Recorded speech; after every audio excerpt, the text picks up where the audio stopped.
BJP ने मंगलवार को 2024 लोकसभा चुनाव के लिए उम्मीदवारों की 12वीं लिस्ट जारी कर दी है। इस लिस्ट में 4 राज्यों के 7 सीटों पर उम्मीदवारों के नामों का ऐलान किया गया है।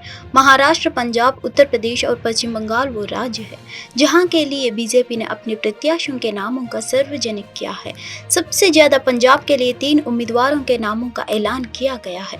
महाराष्ट्र की 17 सीट से छत्रपति उदयनराजे भोंसले के टिकट दिया गया है, जो छत्रपति शिवाजी महाराज की 13वीं पीढ़ी से आते हैं। 17 से बीजेपी उम्मीदवार बनाए गए उदयनराजे भोंसले लंबे समय से क्षेत्र की राजनीति में एक्टिव है। वह फिलहाल राज्यसभा सदस्य भी है। महाराष्ट्र की सिर्फ एक सीट के लिए ही प्रत्याशी के नाम का ऐलान हुआ है। वहीं पश्चिम बंगाल की डायमंड हार्बर सीट से अभिजीत दास को टिकट दिया गया। उनका मुकाबला टीएमसी के महासचिव अभिषेक बनर्जी से होने वाला है। श्रीनगर के बांटवार के पास झेलम नदी में एक नाव डूब गई। स्थानीय पत्रकार बता रहे हैं कि इस नाव में 10 से 12 स्कूली छात्र सवार थे। 4 की मौत की खबर है, बाकी लापता। घटना की जानकारी मिलते ही रेस्क्यू टीम मौके पर पहुंची और बचाव अभियान शुरू कर दिया है। न्यूज एजेंसी के एनओ ने जानकारी दी है कि जब 1 घंटा बीत जाने के बाद किसी भी बचाव दल का कोई पता नहीं चला, तब राज्य आपदा राहत टीम और अन्य अफसरों के त्वरित अभियान चलाने की मांग की। पिछले कुछ दिनों से लगातार बारिश की वजह से झेलम समेत कई नदियों और जल स्तर बढ़े हुए हैं। ग्रेटर कश्मीर की एक रिपोर्ट के मुताबिक भारी बारिश के चलते पानी निकल नहीं पा रहा है। इससे राजधानी श्रीनगर में प्रमुख सड़कों पर जलभराव हो गया। सड़क पर चलने वालों ने लोकल मीडिया से कहा कि खोदी गई सड़कों और बड़े बड़े गड्ढों में बारिश का पानी से भर गया है। इससे आवाजाही प्रभावित हुई है। कड़ियों ने भी बताया कि गड्ढों से चलने फिरने वालों को जोखिम भी बढ़ गया है। मृतकों की पहचान फिर तो राजिया, शबीर और गुलजार के रूप में की गई है, जबकि बचाए गए 3 लोगों का अस्पताल में इलाज चल रहा है। लोकसभा चुनाव के लिए बसपा ने अपने उम्मीदवारों की एक और सूची जारी कर दी है। सूची में 7 उम्मीदवारों का ऐलान किया गया है। इसमें महाराष्ट्र की 1 लोकसभा सीट के अलावा पंजाब की 3, उत्तर प्रदेश की 2 और पश्चिम बंगाल की 1 सीट पर उम्मीदवार उतारा है। बड़ी बात यह है कि यूपी की जिन 2 सीटों पर उम्मीदवारों का ऐलान किया गया है, उनमें देवरिया, फिरोजाबाद शामिल है। प्रदेश में बृजभूषण शरण सिंह की सीट केसरगंज पर पार्टी ने अब तक कोई फैसला नहीं लिया है। सूची के मुताबिक महाराष्ट्र के 17 लोकसभा सीट से छत्रपति उदयनराजे भोंसले, पंजाब में खडूर साहिब से मनजीत सिंह मन्ना, मियां बिन होशियारपुर से अनिता सोम प्रकाश और बठिंडा से परमपाल कौर सिद्ध को टिकट दिया गया है। वहीं केसरगंज में मौजूदा सांसद बृजभूषण शरण सिंह को लेकर सस्पेंस अब भी बरकरार है। हालांकि बृजभूषण चुनाव प्रचार शुरू कर चुके हैं। 16 अप्रैल को यानी आज एक प्रेस कॉन्फ्रेंस को संबोधित करते हुए आप सांसद संजय सिंह ने दिल्ली के सीएम अरविंद केजरीवाल के साथ जेल में हुए व्यवहार को लेकर प्रधानमंत्री मोदी पर जमकर हमला बोला। संजय सिंह ने कहा कि देश और दिल्ली की जनता के लिए बेटे और भाई की तरह काम करने वाले अरविंद केजरीवाल ने जेल से संदेश भेजा है कि उनका नाम अरविंद केजरीवाल है और वह आतंकवादी नहीं है। इसके बाद उन्होंने कहा कि यह तानाशाही का कृत्य है, लेकिन केजरीवाल झुकेंगे नहीं। संजय सिंह ने कहा, देश और दिल्ली के लिए, लोगों के लिए बेटा और भाई की तरह काम करने वाले अरविंद केजरीवाल ने जेल से एक संदेश भेजा है कि मैं अरविंद केजरीवाल हूं और आतंकवादी नहीं हूं। अरविंद केजरीवाल को हतोत्साहित करने की कोशिश की जा रही है। आप उसे जितना तोड़ने की कोशिश करेंगे वह उतना ही मजबूती से वापस आएगा। जेल में सीएम के साथ जो हो रहा है वह हिटलर शाही और तानाशाही है, लेकिन केजरीवाल झुकेंगे नहीं। अरविंद केजरीवाल जी ने देश की जनता के लिए, दिल्ली की जनता के लिए, जिस जनता के लिए उन्होंने एक बेटे, एक भाई की तरह काम किया, उस जनता के लिए एक संदेश भेजा है कि मेरा नाम अरविंद केजरीवाल है और मैं आतंकवादी नहीं हूं। मेरा नाम अरविंद केजरीवाल है और मैं आतंकवादी नहीं हूं। ऐसा व्यवहार आप अरविंद केजरीवाल जी के साथ कर रहे हैं, आतंकवादियों जैसा।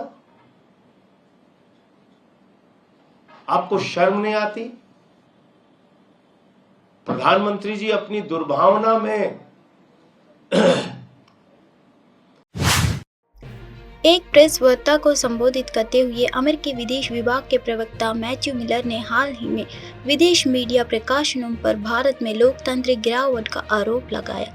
एक सवाल का जवाब देते हुए मैथ्यू मिलर ने भारत के साथ अमेरिका के संबंधों की पुष्टि की और कहा कि भारत अमेरिका का एक महत्वपूर्ण रणनीतिक भागीदार है। वो अभी भी स्वीकारने को तैयार नहीं कि भारत मदर ऑफ डेमोक्रेसी है। India is the world's largest democracy. It is an important strategic partner of the United States.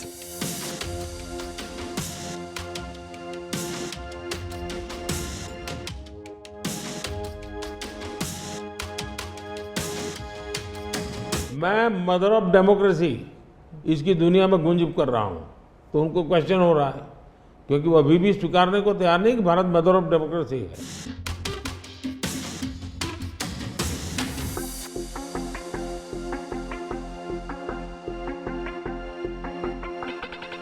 India is the world's largest democracy. It is an important strategic partner of the United States, and I expect that to remain true. विदेशी media जो है वो हमेशा कहती है कि Modi is the most popular prime minister in India. वो इस बारे में कोई पश्चिम बंगाल बसपा अध्यक्ष सुकांत मजूमदार ने मुख्यमंत्री ममता बनर्जी की बसपा देश में विविधता खत्म कर देगी टिप्पणी का जवाब दिया है और कहा है कि केवल बसपा ही देश में स्वतंत्रता और विविधता सुनिश्चित करती है।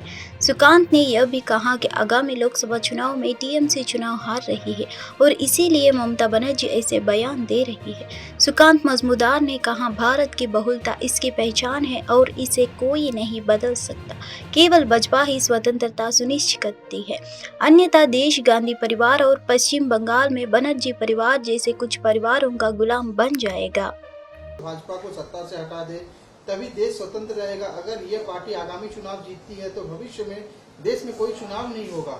ये एक निरंकुश सरकार है। वे देश में एक नेता, एक राष्ट्र, एक भाषण और एक भोजन चाहते हैं। देखिए, जैसे ममता बनर्जी खुद को सोचती है, खुद है, ऐसे ही लोगों को सोचती है। पूरे राज्य में ब्लू एंड व्हाइट कलर के अलावा कोई सरकारी बिल्डिंग आपको नहीं दिखेगा। जो आदमी इतना सनकी जैसा मतलब व्यवहार करे कि एक मुख्यमंत्री होकर कि एक ही कलर में सारे बिल्डिंग होनी चाहिए, क्योंकि वो पहले साड़ी जो पहनती थी उसमें वो कलर थी, तो वही ऐसी बात कर सकता है। भाजपा जब तक है, भारत की जो प्लुरलिटी है वो भारत की पहचान है, लेकिन कोई कांग्रेस की तरफ 2024 लोकसभा चुनाव के लिए उम्मीदवारों के नामों का ऐलान लगातार किया जा रहा है। हालांकि अभी कुछ सीटें ऐसी हैं जहां से पार्टी प्रत्याशी घोषित नहीं किए गए हैं। ऐसे ही 2 सीटें हैं अमेठी और रायबरेली। उत्तर प्रदेश की इन 2 सीटों को कभी गांधी परिवार का गढ़ माना जाता था। हालांकि 2019 लोकसभा चुनाव में अमेठी से बीजेपी को जीत मिली। यहाँ केंद्रीय मंत्री स्मृति ईरानी ने राहुल गांधी को हराया था। राहुल गांधी ने 2019 में वायनाड से भी चुनाव लड़ा था, जहां से उन्हें जीत हासिल हुई। वहीं रायबरेली से सोनिया गांधी को जीत मिली थी, लेकिन अब वह राज्यसभा सदस्य है। ऐसे में दोनों ही सीटें अब गांधी परिवार के हाथों में नहीं है। यही वजह है कि सवाल उठ रहा है कि इस बार इन दोनों सीटों से कांग्रेस किसे उम्मीदवार बनाने वाली है। अमेठी रायबरेली सीट से उम्मीदवारों को लेकर कांग्रेस महासचिव जयराम रमेश से जब सवाल हुआ तो उन्होंने खुद ही इसका जवाब दिया है। इसरो ने 16 अप्रैल को यानी आज बेंगलुरु में 42वीं IADC बैठक की मेजबानी की, जिसके दौरान इसरो प्रमुख एस सोमनाथ ने ANI को आयोजन के महत्व के बारे में जानकारी दी। एस सोमनाथ ने 1996 में शुरू किए गए मंच की वैश्विक प्रकृति पर प्रकाश डाला, जो अंतरिक्ष मलबे से संबंधित मुद्दों को संबोधित करने और भविष्यवाणी, प्रसार, टकराव के जोखिम, मलबे प्रबंधन रणनीतियों, ट्रैकिंग विधियों, गणितीय मॉडल, यांत्रिक डिजाइन और कानूनी विचारों सहित विभिन्न पहलुओं पर चर्चा के लिए समर्पित हुए। एस सोमनाथ ने इन प्रयासों में भारत की सक्रिय भागीदारी और योगदान पर भी जोर दिया। आज बेंगलुरु में हम 42वीं IADC की वार्षिक बैठक की मेजबानी कर रहे हैं। यह अंतर एजेंसी मलबा समन्वय समिति की बैठक है, जो एक वैश्विक मंच की जिसकी शुरुआत 1996 में हुई थी और भारत भी इसका सदस्य है। यह मंच अंतरिक्ष मलबे से संबंधित मुद्दों पर नियमित रूप से वार्षिक रूप से चर्चा करता है। हमारे लिए अंतरिक्ष मलबे का मतलब हर वस्तु है जो पृथ्वी और अन्य ग्रह प्रणालियों की कक्षा में है। तो यह कक्षी भविष्यवाणी, प्रसार, टकराव, मलबे का निर्माण, उन्हें कैसे ट्रैक किया जाए, अंतरिक्ष मलबे के मुद्दों को कैसे कम किया जाए, गणनीय सूत्रीकरण, यांत्रिक डिजाइन और सिद्धांत और कानून मुद्दे हैं। मुझे लगता है कि इन सभी पर चर्चा की जा रही है। मंच भारत इस सब में सक्रिय योगदान करता है, यस सोमनाथ ने कहा है। Committee meeting, which is a global forum, which started in 1996, where India is also a member, and we discuss. This forum discusses regularly, annually, the issues related to space debris. For us, now space debris means every object that is in the orbit of Earth and other planetary system.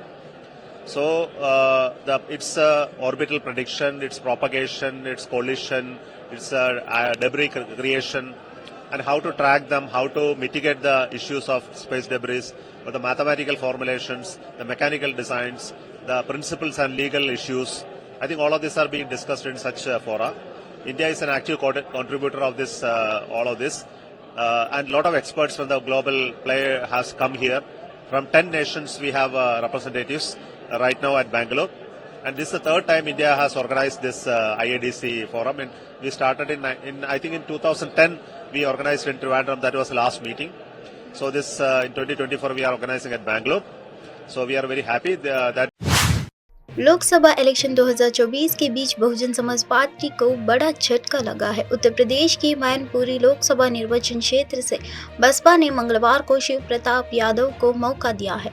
Sapa मुखिया अखिलेश की पत्नी और मैनपुरी से सपा प्रत्याशी डिंपल यादव के खिलाफ बसपा ने प्रत्याशी बदल दिया है। गुलशन देव शक्य के टिकट काटकर शिव प्रसाद यादव को चुनाव मैदान में उतारा है। इससे पहले पार्टी ने गुलशन शक्य को प्रत्याशी बनाया था। हालांकि टिकट काटने के बाद गुलशन ने समाजवादी पार्टी का दामन थाम लिया और सपा प्रत्याशी डिंपल यादव के नामांकन में भी पहुंचे। नामांकन के बाद प्रेस वार्ता में अखिलेश यादव ने गुलशन शक्य को टिकट जाने पर प्रतिक्रिया भी दी है। उन्होंने कहा कि गुलशन अपने समाज के लिए काम करना चाहते थे। उन्होंने आरोप लगाया कि बसपा ने भारतीय जनता पार्टी के दबाव में प्रत्याशी बदला है। डिंपल के नामांकन के बाद एक प्रेस वार्ता में अखिलेश ने यह भी कहा कि बीजेपी कोविड वैक्सीन का बहुत प्रचार कर रही थी, लेकिन उससे भी पैसा लिया गया। सपा प्रमुख ने कहा कि खबरें और अखंड आ रही है और उसके अनुसार बेरोजगारी चरम पर है। कन्नौज का ब्रजपाल जिसने आत्महत्या कर ली थी, उसने डिग्री चलाकर आत्महत्या कर ली थी। 2024 के लोकसभा चुनाव से पहले अरुणाचल प्रदेश के मुख्यमंत्री पेमा खांडू ने 16 अप्रैल यानी आज प्रधानमंत्री मोदी की प्रशंसा की और कहा कि पीएम मोदी के नेतृत्व में राज्य के बुनियादी ढांचे को विकसित करने के लिए काम किया गया है। संकल्प पत्र में पीएम मोदी ने 2047 तक विकसित भारत का लक्ष्य रखा है। हमने अपने दीर्घकालिक एजेंडे को ध्यान में रखते हुए सभी क्षेत्रों का उल्लेख किया है। हमारी योजनाओं की पहुंच बढ़ाने का भी उल्लेख किया गया है। पीएम मोदी के नेतृत्व में राज्य के बुनियादी ढांचे को विकसित करने का काम किया गया है। इस क्षेत्र में हिमालयी पर्वतमाला है, इसलिए यह एक चुनौतीपूर्ण क्षेत्र है, लेकिन हमारे यहाँ काफ़ी संभावनाएं है। पेमा खांडू ने कहा, अरुणाचल प्रदेश में कनेक्टिविटी की बुनियादी समस्या थी, चाहे वह सड़क मार्ग हो, रेलवे हो या हवाई मार्ग हो, इसलिए राज्य में ज़्यादा निवेश नहीं हुआ। पिछले 10 वर्षों में कनेक्टिविटी के लिए काम किया गया है। अरुणाचल प्रदेश में 80% वन क्षेत्र है। यह जैव विविधता का एक समृद्धि हॉटस्पॉट है। इसे ध्यान में रखते हुए हम चाहेंगे कि इस क्षेत्र में हरित उद्योग हो। हम अपने क्षेत्र में हरित और गैर प्रदूषणकारी उद्योगों को प्रोत्साहित करेंगे। इस बार हमारा राष्ट्रीय अध्यक्ष जेपी नड्डा साहब इस महीने की 10 तारीख को उन्होंने अपना अरुणाचल का संकल्प पत्र जो है वो रिलीज़ किया है।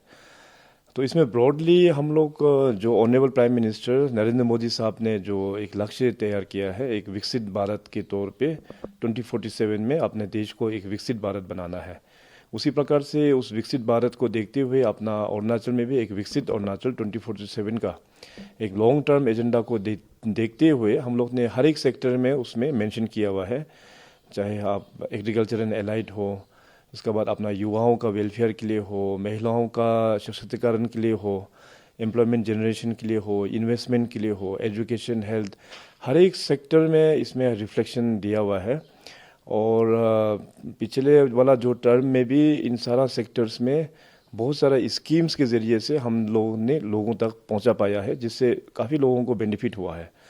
और इस बार भी जहां जहां उन सेक्टर्स में जो जो काम सक्सेसफुली इम्प्लीमेंट हुआ है, उन सारा स्कीम्स का पैरामीटर भी को भी हम लोग बढ़ाते हुए गवर्नमेंट का जो स्कीम्स है और भी लोगों तक पहुंचाने में इसमें लिखा हुआ है। अरुणाचल प्रदेश बहुत ही एक चैलेंजिंग एक राज्य है, तो यहाँ में इंफ्रास्ट्रक्चर मोदी साहब के टाइम पे इस बार के टेन्योर में काफ़ी सारा काम हुआ है।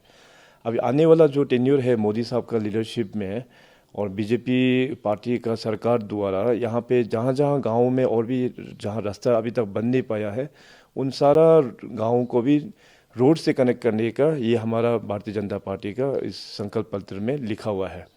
सो इस प्रकार से ओवरऑल जो डेवलपमेंट है, विकास